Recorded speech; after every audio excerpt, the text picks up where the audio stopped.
Hi, Sharlyn.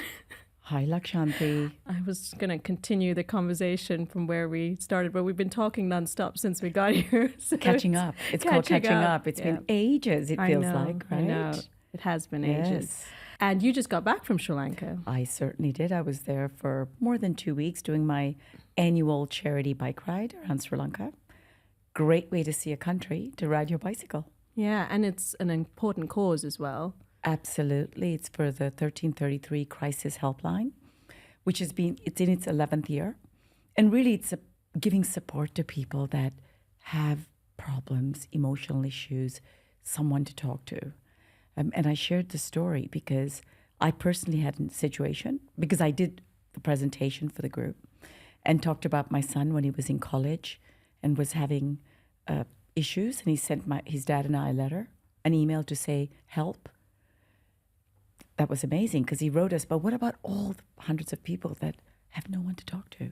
And especially mental health. Yes. In Asia and in Sri Lanka, there is sometimes a lack of education and awareness and a taboo to talk about it. And I think post-COVID, it became even more, the topic came to the forefront even more. Yeah.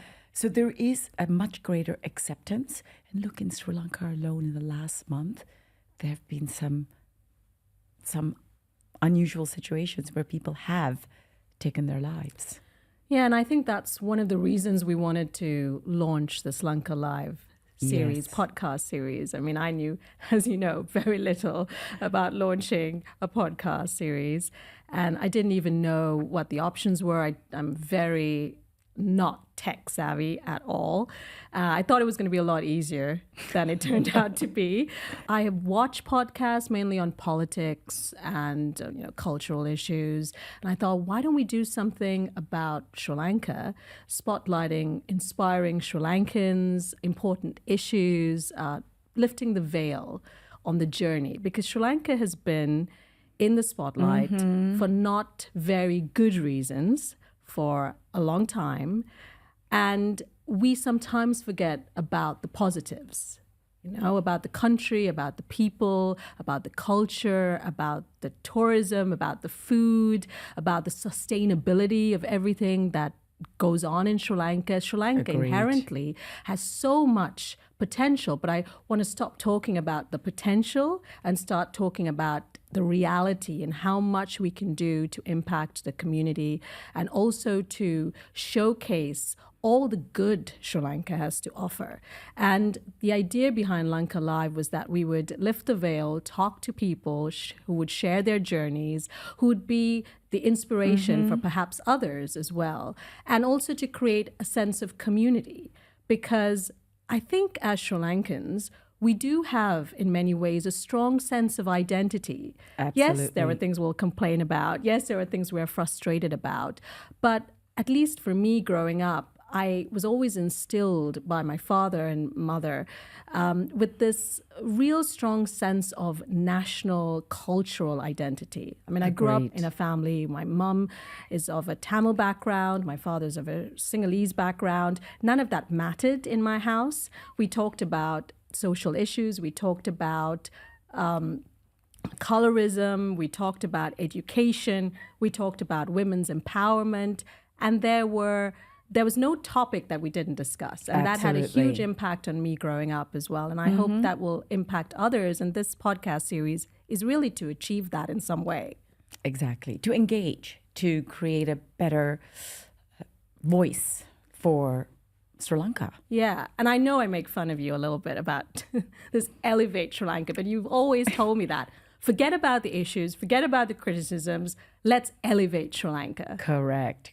Well, the thing is, to add to what you said, right, the rhetoric, there's been so much negative messaging post-COVID, all the issues that happened. And it always seems the media focuses on these negative messages, and no one talks about or forgets to talk about or conveniently forgets to talk about many positive programs, projects that are happening in Sri Lanka, because there are. And it's a great place to visit, great people, great food, great everything, actually. That's me being positive as usual. And you have to go to the country as well to really see it what it has to offer. I mean, I just spent a week there in August, and we went to Yala. We went on safari with our two little girls. I mean, it was just incredible. We had 3 leopard sightings. We saw an elephant with her baby walking right in front of us in the Jeep. And we just saw this beautiful countryside. We saw little children playing, and everyone's just so friendly. And, in the countryside. Exactly. And very friendly and very keen to help. Absolutely. One thing that is really quite impressive when you go there, even if someone has little, they still want to help. Absolutely. And I think when I go back there, I always think I need to do more. I need to do more for the community. I feel like there's a lot more social impact as well. And I think with the SLBA, and for maybe those who don't know much about it, the Singapore Sri Lankan Business Association is a non-profit organization. We have no religious, racial, or political affiliation in any way. We're all volunteer-led and volunteer-driven. None of us volunteer-led with a passion. With a passion. To elevate Sri Lanka. And we don't have to be Sri Lankan. I mean, there are people who are not Sri Lankan or part of the SLBA. And our goal was, when I became president, as the first female president of the SLBA, in its over 30-year history. So we've been around for a while. I didn't want to be the first and the last female president. I wanted to create a more diverse community of members, and also the executive committee, and to ensure there was more representation from all groups, and also to ensure that we were doing more in terms of social impact as well. So I'm very proud that even though when I took over, it was in the height of the pandemic, we even then managed to make a really strong social impact. So we raised funds for COVID-19 relief in Sri Lanka. We worked closely with the Ministry of Health and with the Singapore authorities here within the confines of the Singapore regulations, because there are restrictions around fundraising. So we ensured we were being hyper compliant, and also due diligence was done. But we managed to raise funds to procure essential medical equipment from Singapore to Sri Lanka to help, I think, thousands of people in the public hospitals in Sri Lanka.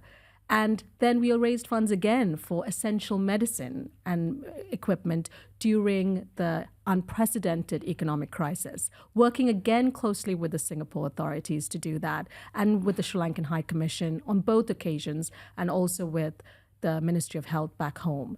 So I think we managed to create real impact even during a time when most of what we were doing was virtual. Correct. So the focus being, when required, we have that social responsibility to see how we can also step in and help those in need. So that's one part of it. The other part that we really want to focus on is how we can promote Sri Lanka for investment opportunities, for retirement opportunities, just to travel and even see the country and experience, isn't it, what Sri Lanka has to offer? Because there's so much, just like you went on your holiday for a week. On my bike ride, we rode to Kitulgala, and have you been to Mahayangana? It's beautiful.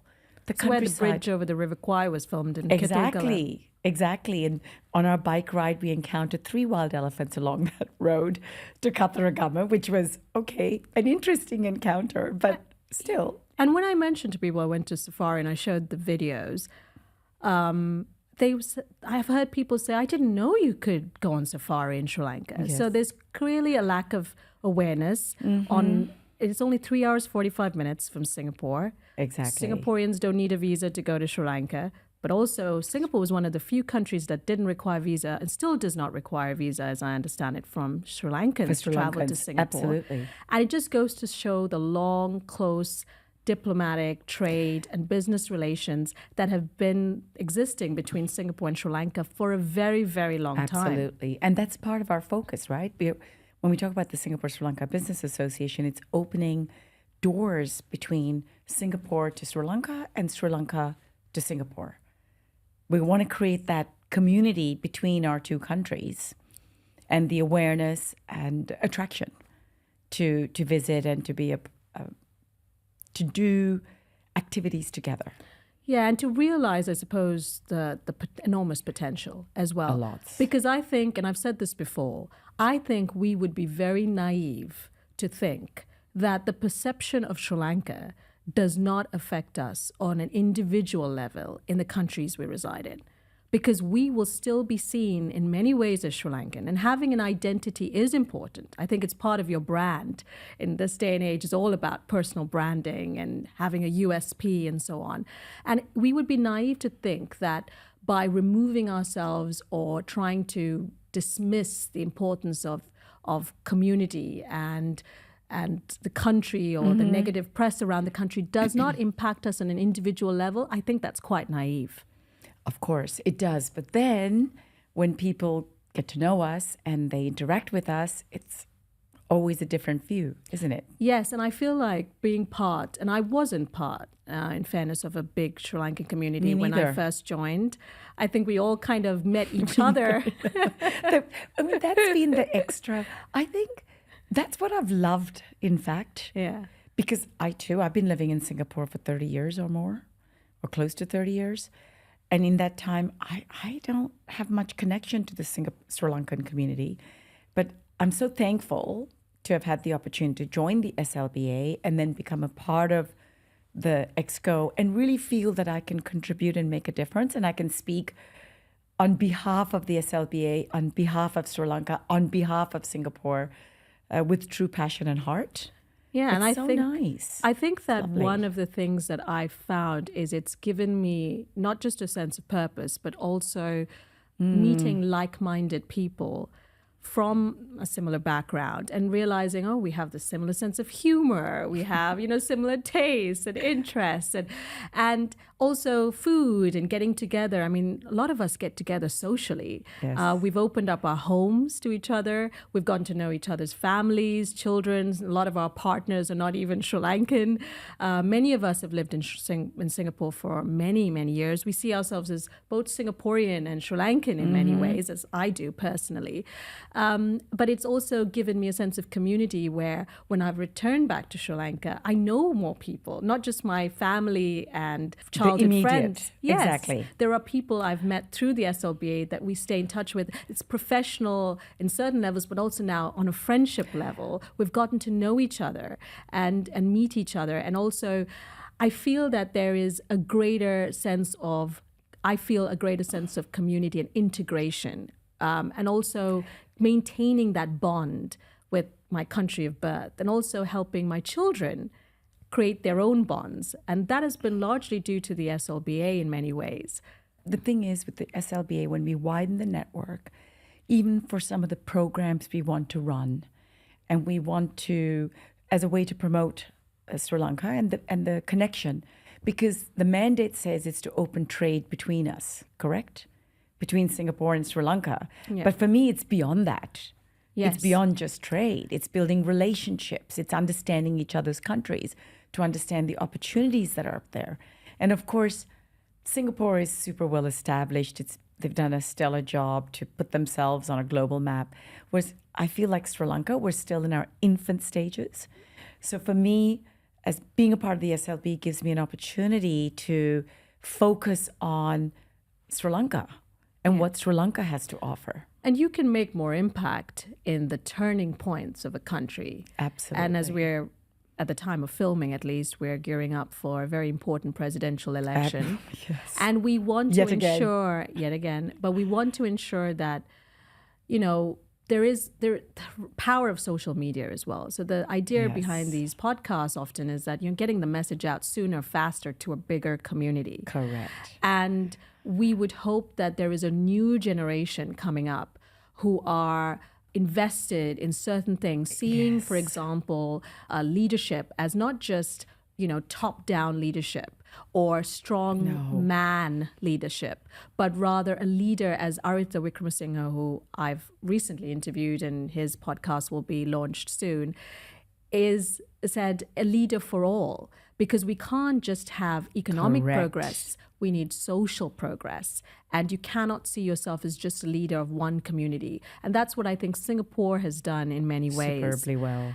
is the integration of community, in sometimes not seeing each other on the basis of, you are so-and-so, or your father is so-and-so, or your mother is so-and-so, and, but seeing you for who you are and what you bring to the table, because meritocracy fundamentally is critical in the progression of any country. Meritocracy and capability. You're there because you're capable. You're there because you have something to offer, not because your father or uncle or brother has an important part to play. It's ridiculous. Notice how we didn't say grandmother, mother, or aunt. Yes, because it seems to be, because if a grandmother, a mother, or an aunt were there, they wouldn't be doing that, in my view. Yeah.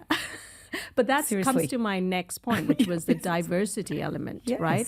I mean, which is missing. It was really obviously hugely personally momentous for me to be the first female president of the SLBA. But now we have not just the first female president, we're having the first female vice president, i.e. you. Yes, correct. I was, yes. No choice. No choice. Well, I had a choice, come on. I, of course, had a choice. And I'm really happy I'm here, and I think we work well together. You're going to stay on as president, and I'll stay on as vice president. Not forever. For a while longer. This is not very democratic. And we have more than 50% women on our executive committee. We also wanted to ensure there was a lot of racial representation, because there has been, let's be very honest, often criticism of Sri Lankan initiatives because of the history, the complex history of the country. But I feel that often that criticism may come from elsewhere, not necessarily from the ground, when many of us actually want to move forward. We want to move forward in a way that we don't see what race you are, the color of your skin, what religion you are. We understand that true progress will come when we don't see any of those superficial things, but meet people and see people for who they are. Or we respect the diversity. We respect that we have differences or how we might do things, but it doesn't mean that we can't collectively support each other, because at the end of the day, I believe we're looking at the same end of the road, the goal, a bigger, better, beautiful Sri Lanka.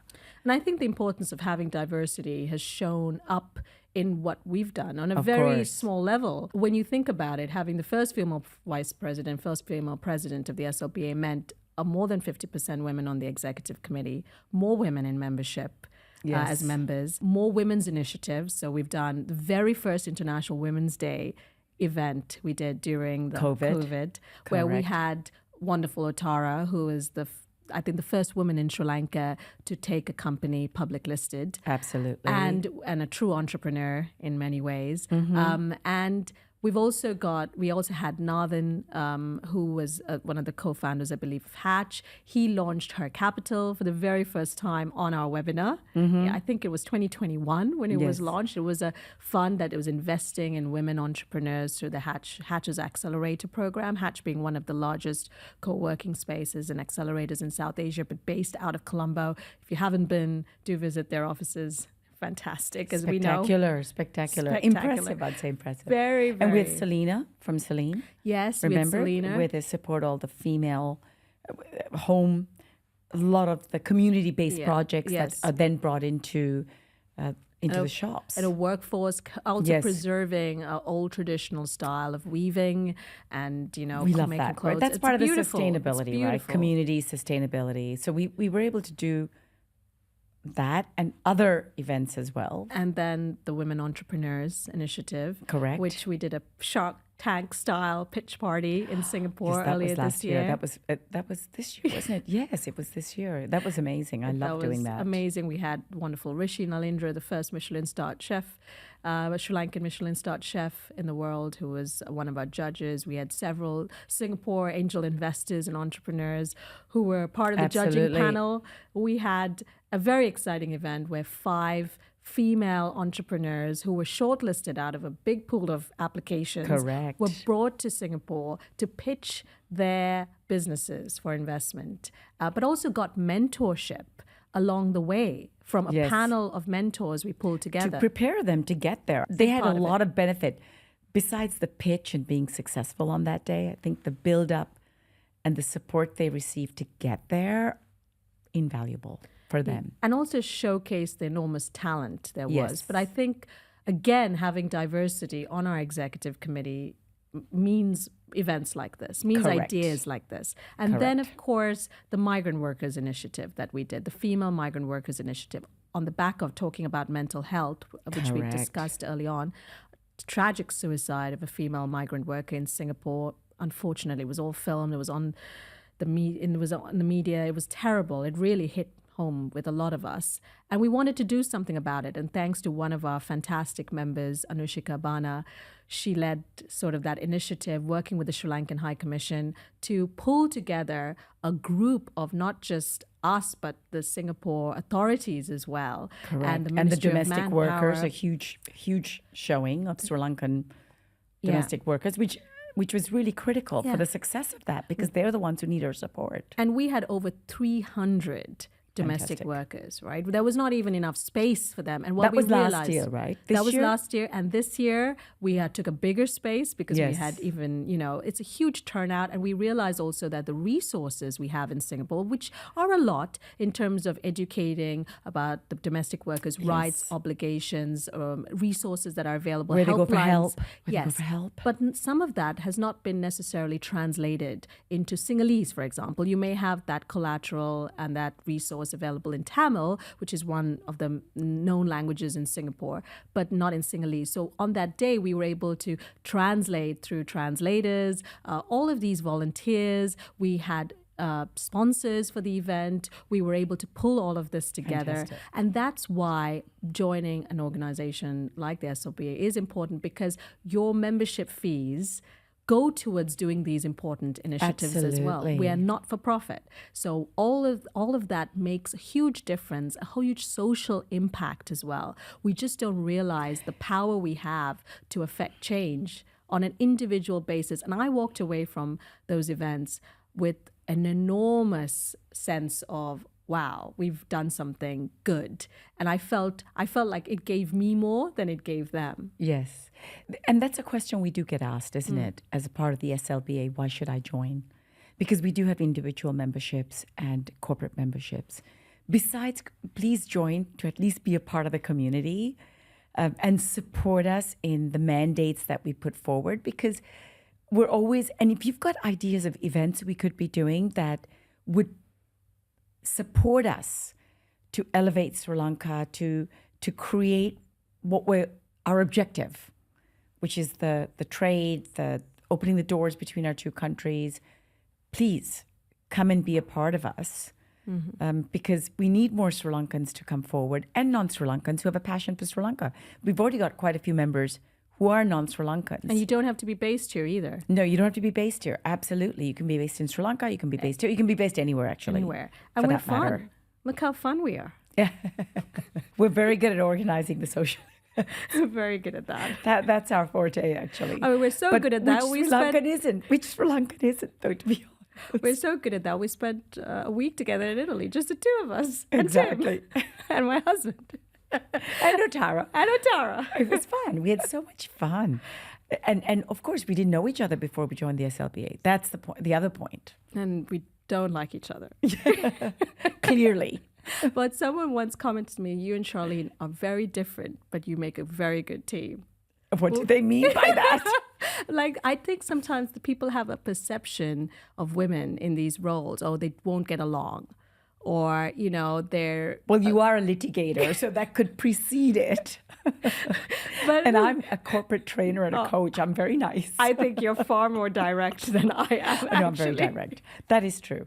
No, I believe in truth saying, not going around bushes. But I think we're also not afraid to disagree. Of course. And I think that is a great way. I mean, I think I've learned a lot from you, and I think you've learned heaps from me. But in terms of also how we bounce ideas off each other, and we have very different perspectives on how we approach things. There are certain things that I'll get excited about, you may not get excited as much about, and I'll take the leadership on that, and you'll do something that you're excited about. Like starting these podcasts. Next thing I knew, I'm here doing a podcast with her, and I said, how did I get to be here? I knew you better than you said you a list of questions. No, no, you'll send me nothing, because I'll just go, what? Where am I going? Where am I going? What am I doing? Just tell me the date and the time, and I'll be there. And what is this? Well, according to Anyway. Tim, all we needed to do is just talk like we talk to each other normally, which I thought was also very dangerous. Yes. On a serious note, Yeah. because now this year has passed by. We've done events, but now we've had to put a stop because we did the Domestic Workers Initiative, we did the pitch party. So we did 2 big events, and we would have liked to have done a third one. But with the election coming up in Sri Lanka, we thought, okay, let's pause to see what the outcome is and what it means for Sri Lanka. Yeah, because we have to be sensitive. Of There's a lot of course. things we, even as an organization, as a nonprofit, we have to Yes. take into consideration. Correct. And things are a lot more complicated than people think they are. Even for us, we have to be careful about the messaging and also what we want to do and how we prioritize what we want to do. But we do have a series of exciting initiatives lined up. And I think it's very important that we let the dust settle over the next few weeks, and then we will reignite with some more campaigns and more initiatives. And I think one thing that I'm personally very passionate about is obviously that whole Invest Sri Lanka, Retire Sri Lanka event that you Yes. did. That was fantastic. I mean, it really was at a time that was even more challenging than where we are now in terms of the rhetoric around Sri Lanka.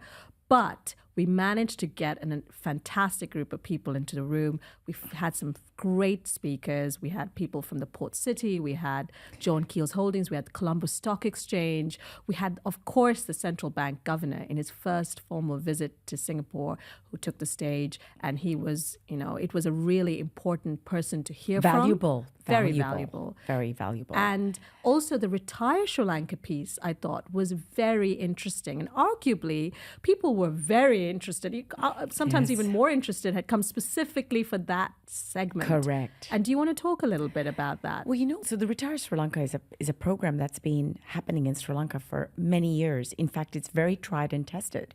So anybody who is over 55 years of age, and Malaysia has this program, Thailand has this program, and so does Sri Lanka. And Sri Lanka is a wonderful place to retire because it's easy to do. The process is easy. It's easy to get your visas, and you live there and you enjoy life there. It's only 3 hours, 45 minutes from And Singapore. it's only 3 hours and 45 minutes. And in fact, Sri Lanka is also a good central hub for flying because you have access to Europe.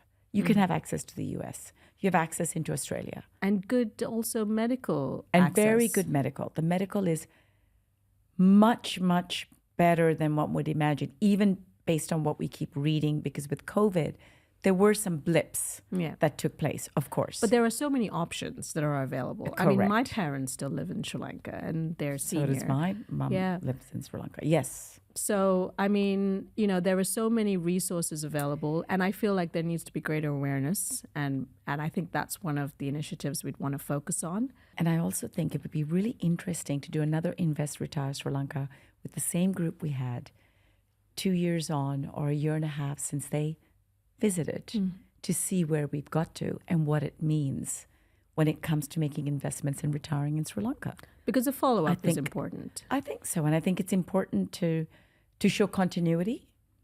And because I know Port City has moved a long way. There's a lot of exciting things going on in the Port City Yeah. in terms of the banking, the buildings. There's a lot going on. And we also want to highlight the other aspects of Sri Lanka, the culture, the fashion, the food. I mean, the food has made a real impact. And we know in Singapore, we love our food. We've got Kotua here, Rishi, Correct. who I mentioned before, first Sri Lankan Michelin-starred chef in the world, already made his mark with Cheek by Joel and Cloud Street. And Cloud Street. now launched Kotua, which is actually, the name comes from an area, a bustling area of Colombo. Correct. And he has really brought Sri Lankan cuisine to Singapore and made it something extremely exciting. Sri Lankan cuisine, by many accounts, is highly underrated. It is incredible. It's beautiful. And it's such a it's nothing like what you think it is. You can't compare it to Indian cuisine or Thai cuisine. Thai, It's very or much Indonesian or Vietnamese. it's nothing. very much, but Singaporeans already know about Sri Lankan crab. Yes. Like when I first got here, and I and I started university here, my Singaporean friends would ask me, "Do you eat Sri Lankan crab every day?" I said, "No, it's really expensive. It's really expensive, and all of it comes here. We don't get that specific crab. It is a luxury item for us. Exactly. But now we've got Kotua, which has done amazingly well. Yes. And we've got Ministry of Crab that's recently launched in Singapore in Dempsey. Very exciting. Bringing Sri Lankan crab, again, in a whole In Sri Lanka new... style, in right? Sri Sri Lankan Lanka style. So, And yes. then we've got the fashion as well. I mean, Sri Lankan fashion for me is beautiful. something so special. The challenge has often been buying that fashion overseas, sending it overseas because of the supply chain and the logistics. And that's what Tambapani Collective has done. So one of our corporate members, Tambapani Collective, has Yes. launched all of it available online. Do you want to talk a little bit about Yes, the fashion, the design. One of our very famous designers, Sonali Dharmawadana, is on.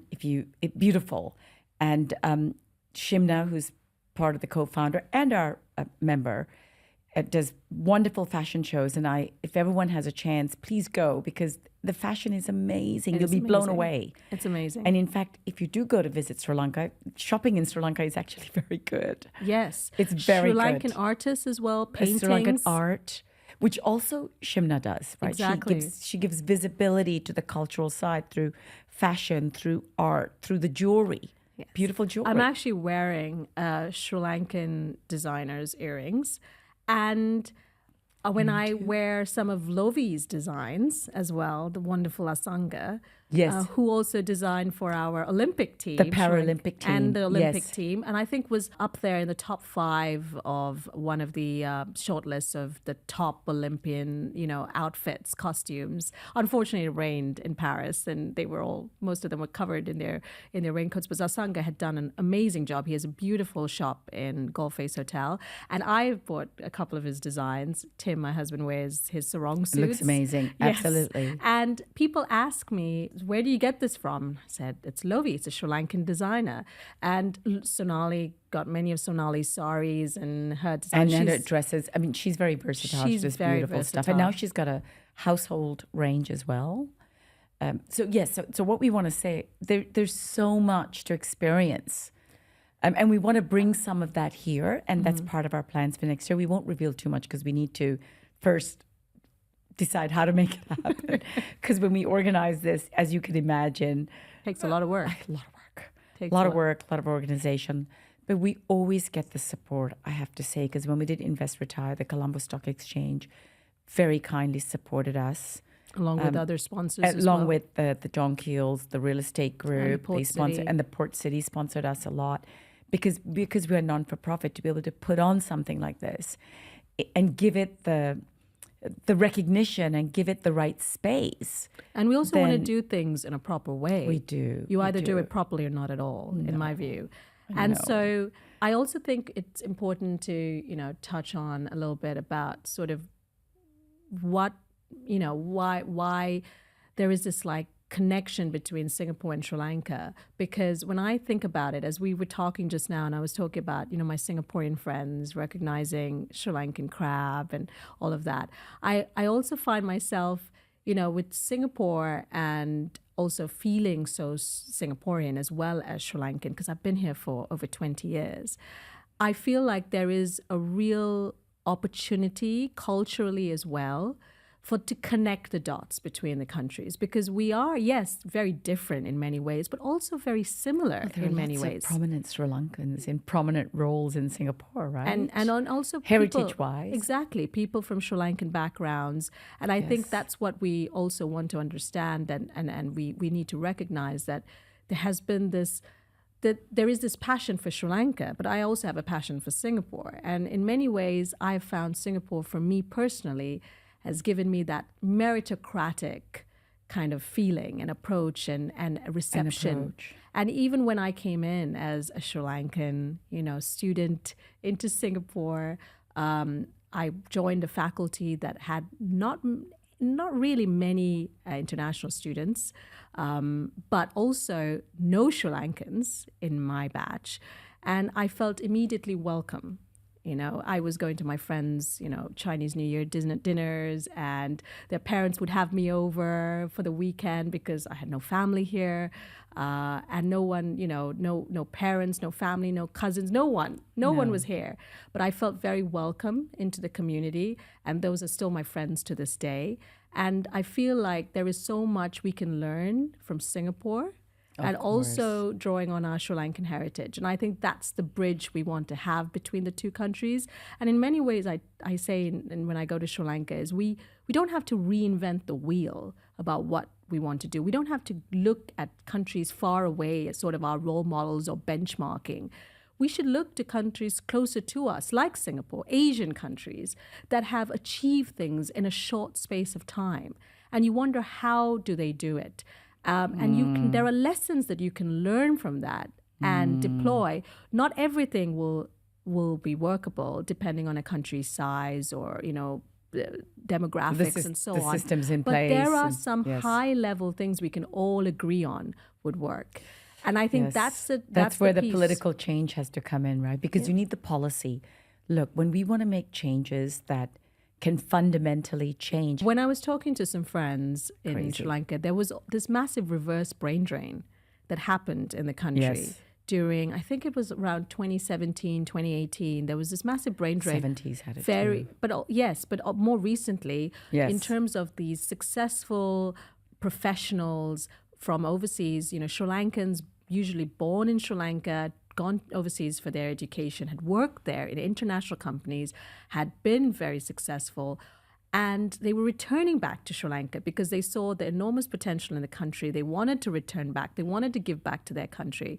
And of course, things have been very challenging recently. Absolutely. So I asked some of them, including my friend Arita, who we interviewed recently, I asked him, do you have any regrets about moving back to Sri Lanka? And he without any hesitation, said, none at all.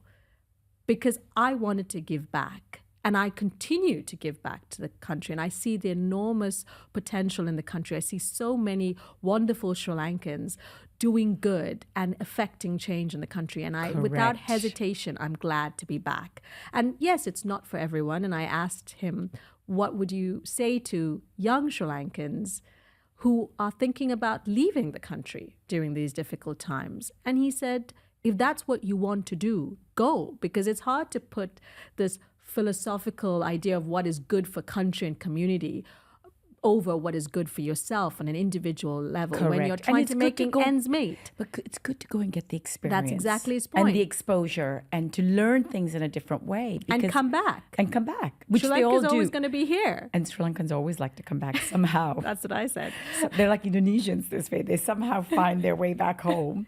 Because they want to be back home. In due course. Yes. Exactly. Whenever that might be. But I made the point as well when I was talking to Arita that what we also want is that recognition, that international exposure, that experience, those ideas, that knowledge is also useful. Yes. We want to leverage on that talent. We don't want to see it as competition in, the way Singapore has done in many ways. The biggest resource is your brain power, right? If you lack natural resources, your biggest resource is talent and brain power. Correct. And that's the same for a country like Sri Lanka. Even with, all the beautiful natural resources, brain power is incredibly important. Talent is incredibly important. Correct. And retaining, growing, and empowering that talent is really important.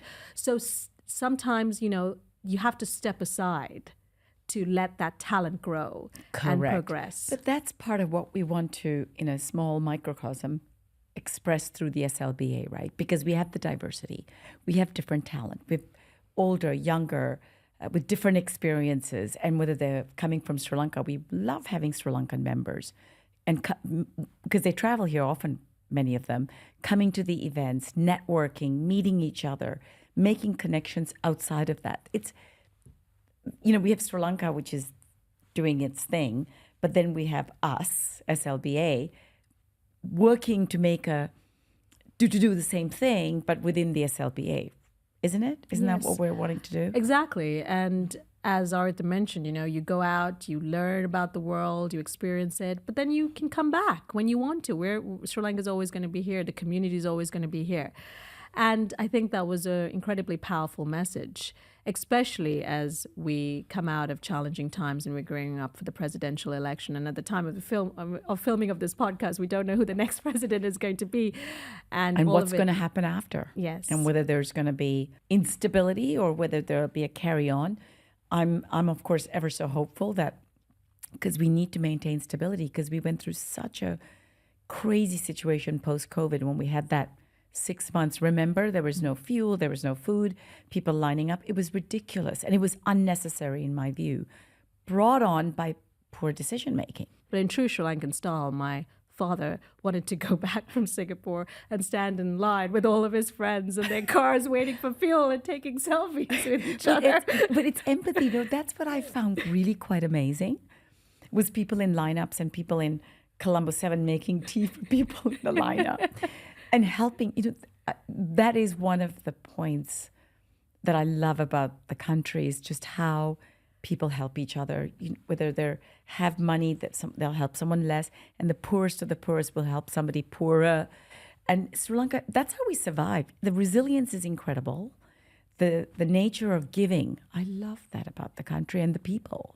Yes. Right? And I also remember during the tsunami, or after the tsunami rather, when we went down south, and I mean, this was many years ago, obviously, and when we went down south to help, we were in a little Jeep going down south, and there were one village may have been impacted and the other village was not impacted. It was almost like it hit one, didn't hit the other, hit one, didn't hit the other.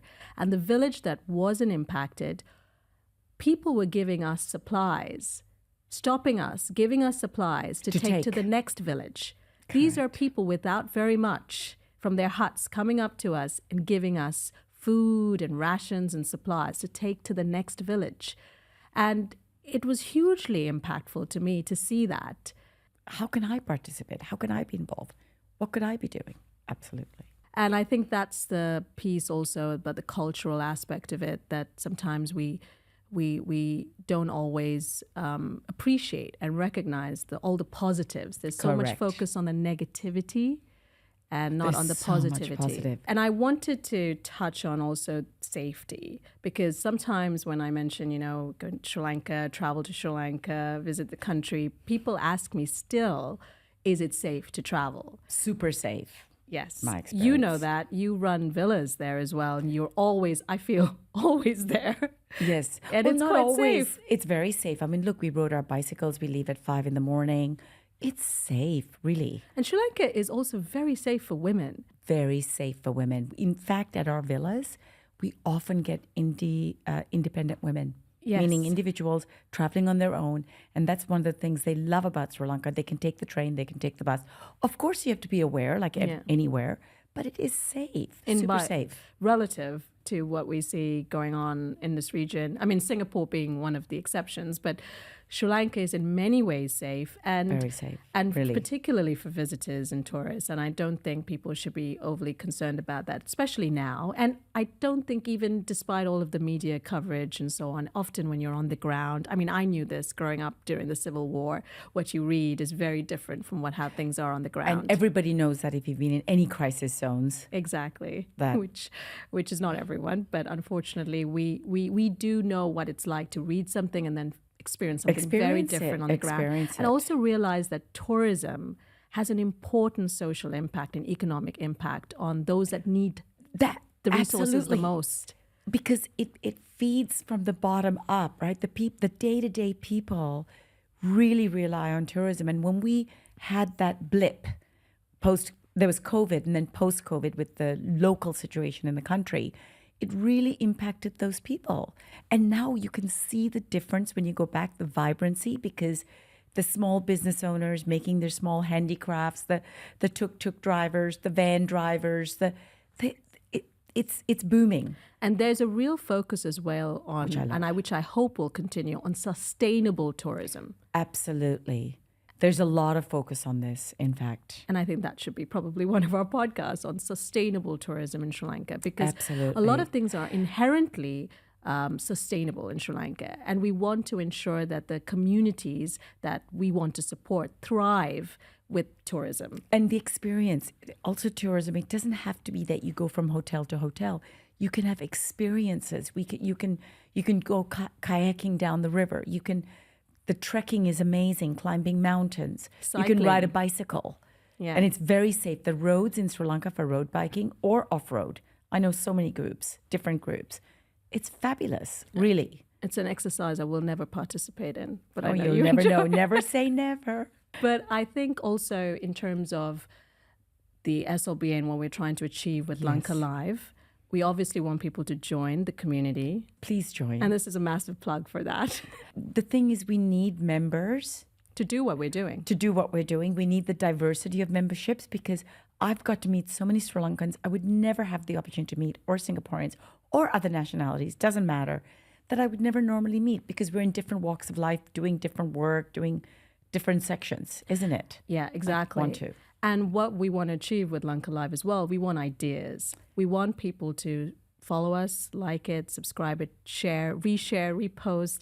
Give us also your ideas on who we should be spotlighting, people we should be talking to, stories we should be highlighting, issues we should be discussing, because this is supposed to be a candid conversation about important issues. And you would see from the podcast interview with Aritha Wickramasinghe, which will be launching in October, the full podcast, but we'll have some snippets that we will post over the next few weeks. He talks about everything from how he got started in activism as a child, to his work in the LGBTQ community, to his work on women's issues and children's issues, and the continuing work that he does also with the government and with nonprofit organizations, but also as a lawyer and as a person, a human, and the impact that he's creating in the community. Fantastic. What he has also achieved coming back to Sri Lanka. He talks about everything from colorism, from what his hope is for the future of the country. Those are the types of topics we want to talk about, and we've got a great lineup of speakers that we want to talk to over the next few months. This is meant to be